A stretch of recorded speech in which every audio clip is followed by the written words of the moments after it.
Hey family, it's Patsy White with another 5 minute ministry to motivate your month. More like 3 minutes, but tonight I want to talk. I want to share some more about fear. And in this context, we know that the word says, that God hath not given us the spirit of fear, but the spirit of love, power, and a sound mind. We also know that perfect love cast out all fear. We know that fear came from the devil. It came from sin. It came from the fall of Adam and Eve, and it entered into our spiritual DNA. But what I also want to talk about is what happens in our minds, because fear, there is a spirit of fear, but there has to be a way that it enters into us. So, in other words, what I want to talk about tonight is fear as the power of suggestion. So, what I notice about myself is that fear comes in when a thought is suggested, like doubt, like, well, maybe that person is going to think this thing about me because I didn't do this thing. And then, it's like a suggestion comes in that somehow there's some accusing me of something, or that somehow something is going to go wrong that I didn't foresee, or if I'm trying to get something accomplished, then the thought will be like, well, what if it doesn't come through, or what if this person does this, or what if? And it's the power of suggestion that enters in this place of doubt, fear, and catastrophizing, like something horrible is going to happen.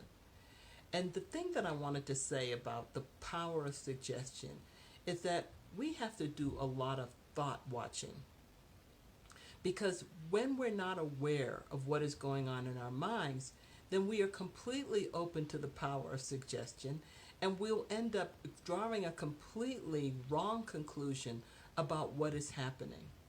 And especially, if we've had a lot of fear mongering going on, so if you've been paying attention to the media at all, even when you try to avoid it like me, there's all sorts of images and thoughts and perceptions that come in.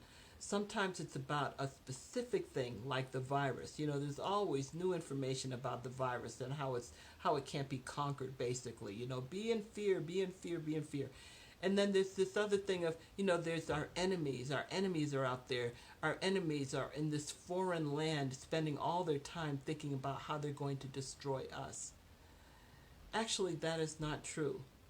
Most everybody in the world is sitting around thinking about themselves. They're not thinking about us. They're thinking about how they're going to feed their families, how they're going to take care of their business, how they're going to take care of their health. They're thinking about the things we think about. So, in terms of the power of suggestion, I just want you to watch your thoughts. I have to watch mine all the time, and cast down anything that I recognize as counter to the Word of God. A thought comes in, it's like, oh, what if this, I didn't hear from this person. Maybe the reason why I didn't hear from them is because ... The reason why I didn't hear from them is because they were busy, you know? Or, so and so hasn't called me back, and, it's been about a week, and usually they're so much better at that. They missed my call. What is that strange noise in my car? Oh no, what if it's an expensive repair? What if it is? I mean, the power of suggestion is that whole notion that there's something that cannot be handled by God. And that obviously it's bigger than what we believe we can handle, but somehow we believe God is not able to handle it because we don't remember to turn it over to God, and the fear just starts mounting, and all of a sudden it's like a squirrel, one of those rodent wheels in a cage, going like this, like this, and it's like it's all a lie. So 2 Corinthians 10:5, 3:5, talks about that to cast out all imaginations and every high thing that exalts itself against the intimate knowledge that we know of God's capacity to handle everything. That anything that exalts itself against the knowledge of God, and bring into captivity every thought. That thought was crazy. Cast it down. That thought was not true. Cast it down. That thought was a lie. bringing every thought into the captive, into the obedience of Christ.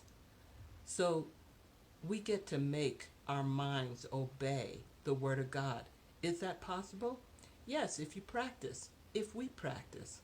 So I have to practice every day, watching my thoughts and casting down the ones that are lies, and making sure that when something is going on in my mind that I recognize as not true, there's something I can do about it. And the word says, let us not be weary in well doing. That's well doing, is watching our thoughts. Galatians 6:9, because surely, we'll reap if we faint not. So what's really important is that we don't faint at watching our thoughts and casting them down. No matter how many times a day we have to do it, the more we do it, the better we get at it. And the more it becomes our default mindset to be thinking godly thoughts than to be thinking thoughts of the world. So don't give up. Just keep casting them down. It's a daily issue until it becomes a practice, until it becomes a habit, until it becomes normal. All right. Well, thanks for listening, and God bless you.